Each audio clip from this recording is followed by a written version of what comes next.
അൽഹംദുലില്ലാ അസ്സലാത്തു വസ്സലാമു അലാ റസൂലില്ലാ വഅലാ ആലിഹി വസഹ്ബിഹി അജ്മഈൻ. സ്നേഹനിധികളായ മക്കളെ, അസ്സലാമു അലൈക്കും വറഹ്മത്തുള്ളാഹി.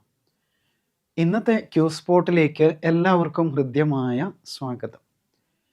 നാം വിശുദ്ധ ഖുർആനിലെ 100-ാമത്തെ അധ്യായമായ സൂറത്തുൽ ആദിയാത്ത് ആണ് പഠിച്ചുകൊണ്ടിരിക്കുന്നത്.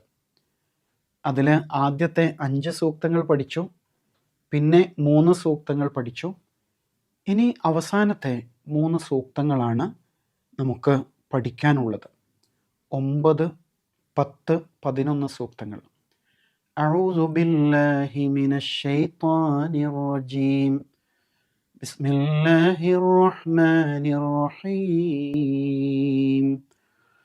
أفلا يعلم إذا بعثر ما في القبور وحصل ما في الصدور إن ربهم بهم يومئذ لخبير. നിങ്ങൾ ശ്രദ്ധിച്ചിട്ടുണ്ടാവും എന്ന് കരുതാണ്. ഈ സൂറ ശരിക്കും ആയത്തുകൾ 3 ഗ്രൂപ്പാണ്. ആദ്യത്തെ 5 ആയത്ത് പടക്കുതിരയെക്കുറിച്ച് പറഞ്ഞ 5 ആയത്തുകൾ ഒരു ഗ്രൂപ്പാണ് അല്ലേ. അതിലെ ആയത്തുകളൊക്കെ അവസാനിച്ച് എങ്ങനെയാണ്? എല്ലാം അലിഫു തെൻവീനോട് കൂടിയാണ് അവസാനിച്ചത്. പിന്നീട് വന്ന 3 ആയത്തുകൾ ദാലിലാണ് അവസാനിക്കുന്നത്. ഈ ഒടുവിലത്തെ 3 ആയത്തുകൾ റാ എന്ന അക്ഷരത്തിലാണ് അവസാനിക്കുന്നത്. അപ്പം അതിനനുസരിച്ച് നമ്മുടെ പാരായണ ശൈലിയിലും തീർച്ചയായിട്ടും മാറ്റം വരുന്നുണ്ട് എന്ന് കാണാം. പടക്കുതിരയെ ഉപമിച്ചുകൊണ്ട് അല്ലാഹു തആല മനുഷ്യൻ ഒരു കുതിരയുടെ നന്ദിബോധം പോലും പ്രകടിപ്പിക്കാത്തവനാണ്. അതിൻ്റെ കാരണം അവന് സമ്പത്തിനോടുള്ള, ഭൗതിക വിഭവങ്ങളോടുള്ള അമിതമായ ആസക്തിയും അഡിക്ഷനും അത്യാഗ്രഹവുമാണ് എന്നാണ് കഴിഞ്ഞ ആയത്തുകളിൽ നാം മനസ്സിലാക്കിയത്. സൂറ അവസാനിക്കുമ്പോൾ അല്ലാഹു തആല വിഷയത്തെ പരലോകവുമായിട്ട് കണക്റ്റ് ചെയ്യാണ്. ഒരു ചോദ്യത്തിലൂടെയാണ് തുടക്കം. അഫലാ യഅലമു ഇദാ ബുഅസിറ മാ ഫിൽ ഖുബൂർ. ആ ചോദ്യമാണ്, ആണോ എന്നുള്ള ചോദ്യമല്ലേ. എവിടെ നമ്മൾ ആ പഠിച്ചത്? ഒരു സൂറ സ്റ്റാർട്ട് ചെയ്യുന്നത് അങ്ങനെയാണ്, സൂറത്തുൽ മാഊൻ. റഅയ്തല്ലദി അല്ലേ, അതേ ആയാണ്, ചോദ്യമാണ്, ആണോ. ഫ അപ്പോൾ, ല ഇല്ല, അഫല ഇല്ലയോ എന്നുള്ള ചോദ്യമാണ്. യഅലമു, അലിമ യഅലമു നേരത്തേക്ക് ഒരുപാട് പഠിച്ചു. അഫല യഅലമു, അവൻ അറിയുന്നില്ലേ. ഇദാ ബുഅസിറ, ഇദാ ആയാൽ, ബഅസറ യുബഅസിറു എന്ന് പറഞ്ഞാൽ ഇളക്കി മറിച്ചു എന്നാണ്, പുറത്തെടുത്തു. ബുഅസിറ ഇളക്കി മറിക്കപ്പെട്ടു. ഇദാ ബുഅസിറ ഇളക്കി മറിക്കപ്പെട്ടാൽ എന്തായിരിക്കും അവസ്ഥ? മാ ഒന്ന്, ഫിൽ ഖുബൂർ ഖബറുകളിൽ ഉള്ളവ ഇളക്കി മറിക്കപ്പെട്ടാൽ. അള്ളാഹു പറയാൻ, അവൻ അറിയില്ലേ ഖബറുകളിലുള്ളവ ഇളക്കി മറിക്കപ്പെട്ടാൽ. ഖബർ നമ്മൾ ആദ്യമായിട്ട് പഠിക്കുകയാണ്, പക്ഷേ അതുമായി ബന്ധപ്പെട്ട വേറൊരു വാക്ക് പഠിച്ചില്ലേ, ഏതായിരുന്നു? മഖാബിർ. ഹത്താ സുർത്തുമുൽ മഖാബിർ. അവിടുന്ന് മനസ്സിലാക്കിയതാണ് രണ്ടും തമ്മിലുള്ള വ്യത്യാസം. മഖ്ബറത്ത് എന്നത് ശ്മശാനം എന്ന അർത്ഥത്തിനാണ്, ഖബർ ഉള്ള സ്ഥലം എന്നാണ് അതിൻ്റെ അർത്ഥം. ഖബർ എന്ന് പറഞ്ഞാലോ 6 അടി മണ്ണ്, ആ കുഴിമാടമില്ലേ, അതാണ് ഉദ്ദേശം. ഇവിടെ അതിനെക്കുറിച്ചാണ് പറയുന്നത്. ഒരു കുഴിമാടത്തിൻ്റെ അകത്ത് ആഴങ്ങളിൽ ഉള്ളതാണ് അല്ലേ, മാ ഫിൽ ഖുബൂർ, അവിടെയാണ് മനുഷ്യൻ്റെ ശരീരം ഉള്ളത്. പക്ഷേ അഫലാ യഅലമു ഇദാ ബുഅസിറ, അത് ഇളക്കി മറിക്കപ്പെടുന്ന ഒരു സന്ദർഭം. അങ്ങനെ സംഭവിച്ചാൽ എന്തായിരിക്കും അവസ്ഥ? അവന് രക്ഷപ്പെടണ്ടേ? പരലോകത്ത് അള്ളാഹുവിൻ്റെ ശിക്ഷയിൽ നിന്ന് രക്ഷപ്പെടണ്ടേ? അള്ളാഹു തആല ചോദിക്കുകയാണ്, അതിനെക്കുറിച്ചൊന്നുമുള്ള യാതൊരു വിചാരവും ഇല്ലേ?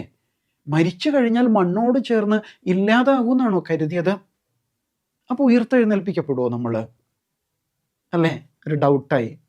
അങ്ങനെ സംഭവിക്കുമോ? മരിച്ചിട്ട് കുറേ കഴിഞ്ഞ് നമ്മൾ ആ ഖബർ കുഴിച്ചു നോക്കിയാൽ പിന്നെ ഒന്നും ഉണ്ടാവില്ല. കുറച്ചു കാലം എല്ലുണ്ടാവും, പിന്നെ അതും ദ്രവിച്ച് ഇല്ലാതെ പൊടിഞ്ഞ് മണ്ണായി പോകും. അപ്പോൾ പിന്നെ എങ്ങനെ എഴുന്നേറ്റ് വരാനാണ്? ഖുർആൻ അതിന് ലളിതമായ കുറേ ലോജിക്കുകളാണ് പറയുന്നത്. ഒന്ന്, ഓരോ ദിവസവും നമുക്ക് സംഭവിക്കുന്ന ഉറക്കവും ഉണർച്ചയുമാണ്. രാത്രി ഉറങ്ങിക്കഴിഞ്ഞാൽ പിന്നെ ഒരു തിരിച്ചറിവില്ലല്ലോ എവിടെയാണ് എന്താണ്. പക്ഷെ പെട്ടെന്ന് നേരം വെളുക്കുമ്പോൾ എഴുന്നേറ്റ് വരുന്നു. ഇത് ശരിക്കും ഖബറിൽ നിന്ന് എഴുന്നേറ്റ് വരും പോലെയാണ്. അതേപോലെ തന്നെയാണ് ഈ വരണ്ടുപോയ മണ്ണ്, വേനൽക്കാലത്ത് വരണ്ടു പോയില്ലേ, അപ്പോൾ പുതുമഴ പെയ്തു കഴിഞ്ഞാൽ പിറ്റേ ദിവസം ആകുമ്പോൾ പുല്ലിങ്ങനെ മുളച്ചു വരുന്നുണ്ടാവും അല്ലേ. അതുകൊണ്ട് മനുഷ്യ, നീ മരിച്ചാൽ നിന്റെ ശരീരം മാത്രമാണ് മണ്ണിൽ ചേരുന്നത്, നിന്റെ ജീവൻ, ആ ആത്മാവ് മറ്റൊരു ലോകത്താണ്. അത് രണ്ടും കൂട്ടി ഇണക്കപ്പെടുകയും നീ എഴുന്നേൽപ്പിക്കപ്പെടുകയും ചെയ്യുന്നൊരു സന്ദർഭം ഉണ്ടാവും. അതാണ് ഇദാ ബുഅസിറ മാ ഫിൽ ഖുബൂർ, ഖബറുകളിലുള്ളത് ഇളക്കി മറിക്കപ്പെട്ടാൽ എന്ന് പറഞ്ഞാൽ വെറും ആ ശരീരാവശിഷ്ടങ്ങൾ പുറത്തിടും എന്നല്ല. മനുഷ്യനിങ്ങനെ പൊടി തട്ടിയിട്ട് പെട്ടെന്ന് ഫഇദാഹും മിനൽ അജ്ദാസി ഇലാ റബ്ബിഹിം യൻസിലൂൻ, സൂറത്ത് യാസീനിൽ പറയുന്നില്ലേ. അങ്ങനെ പെട്ടെന്ന് നമ്മൾ ഖബറിടത്തിൽ നിന്ന് ചാടി എഴുന്നേറ്റ് പൊടി തട്ടിയിട്ട് റബ്ബിൻ്റെ അടുക്കലേക്ക് പോകും. അങ്ങനെ ഒരു സന്ദർഭമുണ്ട്. അത് ഉയർത്തെഴുന്നേൽപ്പിൻ്റെ ഘട്ടമാണ്. അതിനെക്കുറിച്ചൊന്നുള്ള വിചാരമൊന്നും ഇല്ലേ എന്നാണ് അള്ളാഹുവിൻ്റെ ചോദ്യം. പിന്നെ വഹുസ്സില മാ ഫി സുദൂർ, 10-ാമത്തെ ആയത്ത്. വഹുസ്സില, ഹസ്സല എന്ന് പറഞ്ഞാൽ വെളിപ്പെടുത്തുക എന്നാണ്. മറിഞ്ഞു കിടക്കുന്നത് ഇങ്ങനെ തുറന്ന് വെളിപ്പെടുത്തപ്പെടുന്നതിനെ പറയാം. ഒരു ധാന്യം അതിൻ്റെ പുറന്തോട് നീക്കിയിട്ട് അതിൻ്റെ അകത്തുള്ളത് പുറത്തേക്ക് എടുക്കുന്നതിന് പറയും ഹസ്സല. തഹ്സീൽ, ഇവിടെ ഹുസ്സില വെളിപ്പെടുത്തപ്പെട്ടു എന്ന് പറഞ്ഞിരിക്കുന്നത് അല്ലേ. വഹുസ്സില വെളിപ്പെടുത്തപ്പെടുകയും ചെയ്താൽ, അഫലായാലമു ഇവിടെയും ബാധകമാണ് കേട്ടോ. വഹുസ്സില മാ ഫി സുദൂർ, സ്വദർ, സുദൂർ നെഞ്ചകം, ഹൃദയം എന്നൊക്കെ അർത്ഥം. നേരത്തെ നമ്മൾ പഠിച്ചതല്ലേ. എവിടെയായിരുന്നു പഠിച്ചത്? സൂറത്തു നാസിലാണ് പഠിച്ചത് അല്ലേ. അല്ലദീ യുവസ്വിസു ഫി സുദൂരിന്നാസ്, പിശാച് മനുഷ്യൻ്റെ നെഞ്ചകത്ത്, ഹൃദയങ്ങളിലാണ് ദുർബോധനം ചെയ്യാമെന്ന് പഠിച്ചിരുന്നു. അതേ വാക്ക് തന്നെയാണ്. ഈ സ്വദറിനൊരു പ്രത്യേകതയുണ്ട്. അത് ഹൃദയത്തിലെ ഒരു അറയാണ്. നമ്മൾ എന്തൊക്കെയോ രഹസ്യങ്ങൾ ഒളിപ്പിച്ചു വെച്ചിരിക്കുന്ന, ഒരുപാട് ഡാറ്റകൾ സൂക്ഷിച്ചിരിക്കുന്ന ഒരു ബാങ്കാണത്. അള്ളാഹു നാളെ അത് തുറന്നെടുക്കും. വഹുസ്സില മാ ഫി സുദൂർ, നമ്മെ വിചാരണ ചെയ്യാൻ വേണ്ടിയിട്ട്, അതിന് തെളിവായിട്ട് ഹാജരാക്കാൻ നമ്മൾ പറഞ്ഞതും ചിന്തിച്ചതും ചെയ്തു കൂട്ടിയതും ആയിട്ടുള്ള ഒരുപാട് കാര്യങ്ങളുടെ ഒരു ബ്ലാക്ക് ബോക്സ് ആണത്. വിമാനമൊക്കെ തകർന്നാൽ അതെങ്ങനെ സംഭവിച്ചു എന്നറിയാൻ അതിലൊരു പ്രത്യേക ബോക്സ് ഉണ്ടാവുന്നല്ലേ. അതിലെ ഡാറ്റകൾ, അതിലെ വിവരങ്ങളൊക്കെ അതിലുണ്ടാവും. അത് പരിശോധിച്ചാൽ മനസ്സിലാവും ഇതെങ്ങനെയാണ് വിമാനം തകർന്നത്. എന്ന പോലെ ഒരു മനുഷ്യൻ എന്തുകൊണ്ട് ഇയാൾ നരകാവകാശിയായി, അതിൻ്റെ ഉത്തരം അയാളുടെ നെഞ്ചകത്ത് നിന്ന് കിട്ടും. എന്തുകൊണ്ട് ഒരാൾ സ്വർഗാവകാശിയായി, അതിൻ്റെ ഉത്തരവും അയാളുടെ നെഞ്ചിലുണ്ടാവും. വഹുസ്സില മാ ഫി സുദൂർ, അങ്ങനെ രഹസ്യ അറകളൊക്കെ തുറന്ന് വിചാരണക്ക് വേണ്ടിയിട്ട് അള്ളാഹുവിൻ്റെ മുമ്പിൽ ഹാജരാക്കപ്പെടുന്ന ഒരു സന്ദർഭമുണ്ട്. അഫലാ യഅലം, ഇതിനെക്കുറിച്ചൊന്നും ഇയാൾക്ക് ഒരു ബോധവുമില്ലേ എന്ന ചോദ്യം. എന്നിട്ട് അവസാനം ഇന്ന റബ്ബഹും ബിഹിം യൗമഇദിൻ ലഖബീർ, ഇന്ന നിശ്ചയം, റബ്ബഹും ഇവരുടെ റബ്ബ്, ബിഹിം ഇവരെക്കുറിച്ച്, യൗമ ഇതിൻ അന്നേ ദിവസം, ല തീർച്ചയായും, ഖബീർ സൂക്ഷ്മമായിട്ട് അറിയുന്നവനാണ്. വളരെ മൈന്യൂട്ടായിട്ടുള്ള കാര്യങ്ങൾ പോലും. ഖബീർ എന്ന് പറഞ്ഞാൽ അതാണ് ഈ മൈക്രോസ്കോപ്പ് വെച്ചിട്ട് ഒക്കെയുള്ള പരിശോധന ഉണ്ടല്ലോ, അല്ലെങ്കിൽ സ്കാനിങ് പോലെ അതിസൂക്ഷ്മമായിട്ട് കാര്യങ്ങൾ വിലയിരുത്തുന്നവനാണ്. നമുക്ക് ഈ ഭൂമിയിൽ അതൊന്നും സാധ്യമല്ല അല്ലേ. ഒരുപക്ഷെ തെറ്റ് ചെയ്തിട്ട് പറ്റിപ്പോയതാണ് സാറേ എന്നൊക്കെ പറഞ്ഞാൽ ചിലപ്പോൾ വിട്ടുകിട്ടിയെന്നിരിക്കും, അല്ലെങ്കിൽ ഇയാൾ മനോവിഭ്രാന്തിയുള്ള ആളാണ് എന്ന് പറഞ്ഞാൽ മതി, അതല്ലെങ്കിൽ തെളിവുകൾ നശിപ്പിച്ചു കളഞ്ഞാൽ മതി. പക്ഷെ അള്ളാഹുവിൻ്റെ മുമ്പിലോ അതൊന്നും സാധ്യമല്ല. ഇന്ന റബ്ബഹും, നിശ്ചയം അവരുടെ റബ്ബ്, ബിഹിം അവരെക്കുറിച്ച്, യൗമ ഇതിൻ അന്നേ ദിവസം, ലഖബീർ അതിസൂക്ഷ്മമായിട്ട് അറിയുന്നവനാണ്. നമ്മെക്കാളും നമ്മൾ ചെയ്തത്, നമ്മൾ ചിന്തിക്കുന്നത്, എല്ലാ കാര്യങ്ങളും അവനറിയാം. നമ്മുടെ കോടതിയിൽ ഒരു പരിമിതി ഉണ്ടല്ലേ. എന്താണ്? ഒരു ജഡ്ജിക്ക് എങ്ങനെയാണ് തൻ്റെ മുമ്പിൽ FIR വന്നിരിക്കുന്നത്, എങ്ങനെയൊക്കെയാണ് ആ കേസുമായി ബന്ധപ്പെട്ടുള്ള റിപ്പോർട്ടുകൾ ലഭിച്ചത്, അതിൻ്റെ അടിസ്ഥാനത്തിലാണ് വിധി കൽപ്പിക്കാൻ പറ്റുള്ളൂ. ചിലപ്പോൾ സാഹചര്യ തെളിവുകളുടെ അടിസ്ഥാനത്തിൽ പ്രതിയെ വെറുതെ വിട്ടിരിക്കുന്നു എന്ന് പറയും. നാട്ടുകാർക്ക് മുഴുവനും അറിയാം ഇയാൾ കുറ്റവാളിയാണ്. പക്ഷെ എങ്കിൽ പോലും സാങ്കേതികമായിട്ട് ടെക്നിക്കലായിട്ട് രേഖപ്പെടുത്തിയിരിക്കുന്ന വിവരങ്ങളുടെ അടിസ്ഥാനത്തിൽ ഈ പ്രതി കുറ്റക്കാരനാവാൻ സാധ്യതയില്ല എന്നൊക്കെ പറഞ്ഞിട്ട് പലപ്പോഴും കുറ്റവാളികൾ രക്ഷപ്പെടുന്നത് കാണാൻ പറ്റും. പക്ഷെ അള്ളാഹുവിൻ്റെ കോടതിയിലോ അതൊരിക്കലും സാധ്യമല്ല എന്നാണ് പറയുന്നത്. അപ്പോൾ അത് വളരെ സൂക്ഷ്മതയോടെ ജാഗ്രതയോടെ നമ്മൾ ആലോചിക്കേണ്ട ഒരു വിഷയമാണ്. എന്ത് ചെയ്യുമ്പോഴും നാളെ പടച്ചോൻ്റെ മുമ്പിൽ ഇതെങ്ങനെയായിരിക്കും, ഇതിൻ്റെ ഇമ്പാക്റ്റ് എന്തായിരിക്കും എന്നുള്ള ആലോചന ഉണ്ടാവണം. ഒരുപാട് സംഭവങ്ങളും കഥകളൊക്കെ നമ്മൾ കേൾക്കാറില്ലേ, അല്ലേ? ആ പാൽക്കാരി പെൺകുട്ടിയുടെ കഥയൊക്കെ അല്ലേ ഉമർ റളിയല്ലാഹു അൻഹുവിൻ്റെ കാലഘട്ടത്തിൽ.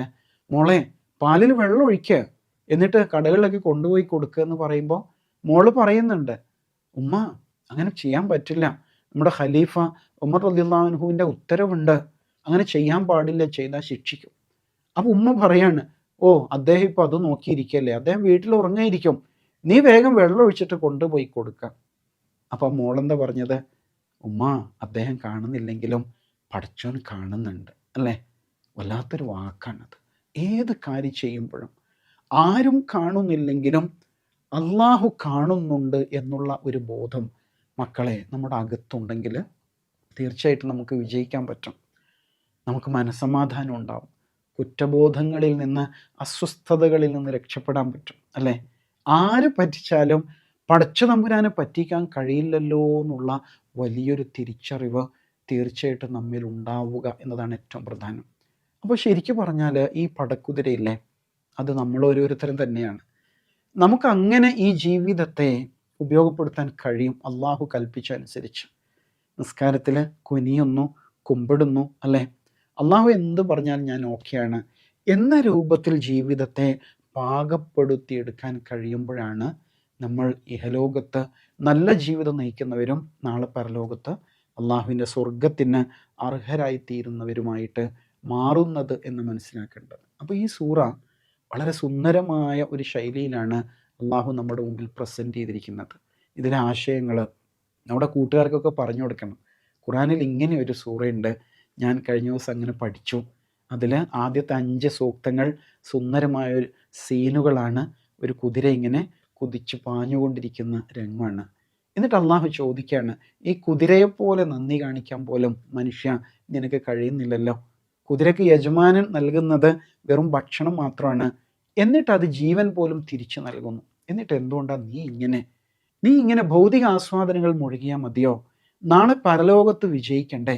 അതിനു വേണ്ടിയിട്ട് നിൻ്റെ റെക്കോർഡ്സ് എല്ലാം ഏറ്റവും നല്ല രൂപത്തിൽ സെറ്റ് ചെയ്യാൻ വേണ്ടിയിട്ട് ശ്രമിക്കൂ എന്ന സുന്ദരമായ ആശയമാണ് ഈ സൂറ നൽകുന്നത് എന്ന് നമ്മുടെ കൂട്ടുകാർക്കൊക്കെ ഷെയർ ചെയ്ത് കൊടുത്താലല്ലേ അവരുടെ മനസ്സിലും തീർച്ചയായിട്ടും വലിയ നന്മകൾ ഉണ്ടാവുക തന്നെ ചെയ്യും. അള്ളാഹു അതിന് നമുക്ക് തൗഫീഖ് നൽകുമാറാവട്ടെ.